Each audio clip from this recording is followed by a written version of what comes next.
মা আর পিসি নরসিংদী থেকে মানে আমার বাবার বাড়ি থেকে এত কিছু পাঠায় দিছে যে বর মানে মজা করে আমার সাথে বলতেছে যে যা পাঠায় দেয় তাই লাভ, মানে এমন কিছু নাই যে পাঠায় দেয় নাই। এখন তো লটকনের সিজন আর আমাদের নরসিংদী হচ্ছে লটকনের জন্য বিখ্যাত। পিসি খুবই মানে মিষ্টি এই লটকনগুলো পাঠায় দিছে, আর সেই সাথে এই যে লেবুগুলা এগুলো খুবই সুন্দর গন্ধ, আমাদের গাছের লেবু, এগুলা পাঠায় দিছে।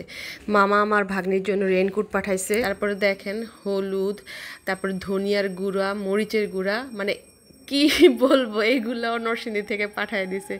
মানে মা আর পিসিরা কি পাগল চিন্তা করেন। তবে এটা সত্যি কথা, বাপের বাড়ির কোনো একটা জিনিস পাইলে এত শান্তি শান্তি লাগে। সব কিছুই খুলনায় পাওয়া যায়, তারপরও মানে নরসিংদীতে কোনো কিছু আনলে খুব ভাল লাগে। আর এইগুলো নিয়ে আসছে আমার বোন, সে গিয়েছিল তার বাচ্চা কাচ্চা নিয়ে বেড়াতে, আসার সময় এগুলো আমার জন্য নিয়ে আসছে। আর আজকে যে খাবারের জন্য আছে ভর্তা, একটা স্পেশাল ভর্তা বানাইছি। আসলে কাঁচামরিচ নাই, তাই শুকনা মরিচ পুরাই এই ভর্তাটা বানাইছি, তবে কিন্তু খুবই টেস্ট হয়েছে।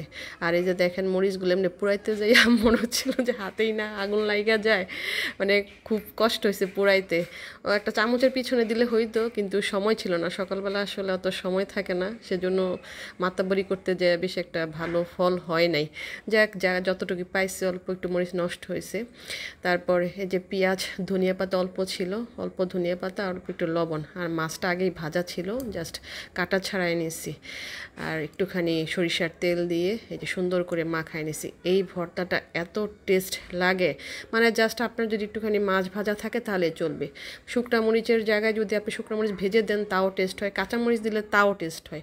মানে মাছের সাথে আপনি ধনিয়া পাতা যদি নাও দেন তাও সমস্যা নাই, মানে মাছ, পেঁয়াজ আর একটুখানি সরিষার তেল, একটু লবণ হইলেই হয়।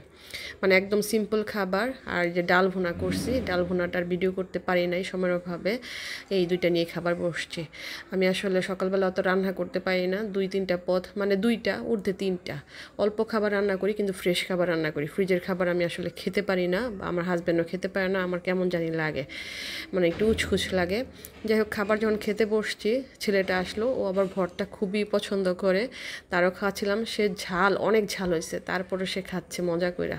আর আসলে অনেক টেস্ট হয়েছিল। আর আমের ওই ডালের মধ্যে আম দিছিলাম, মানে বাপের বাড়ি থেকে যে আম আনছে সেই আম দিছিলাম, একটুখানি টক মিষ্টি আম, তো ডালটাও খুব টেস্ট হয়েছে।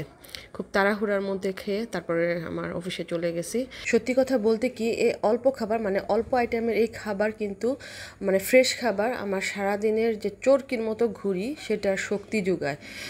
আপনাদেরও সাজেস্ট করব যে অল্প আইটেম রান্না করেন, কিন্তু ফ্রেশ খাবার খান। ফ্রিজের খাবারটা অ্যাভয়েড করাই ভালো।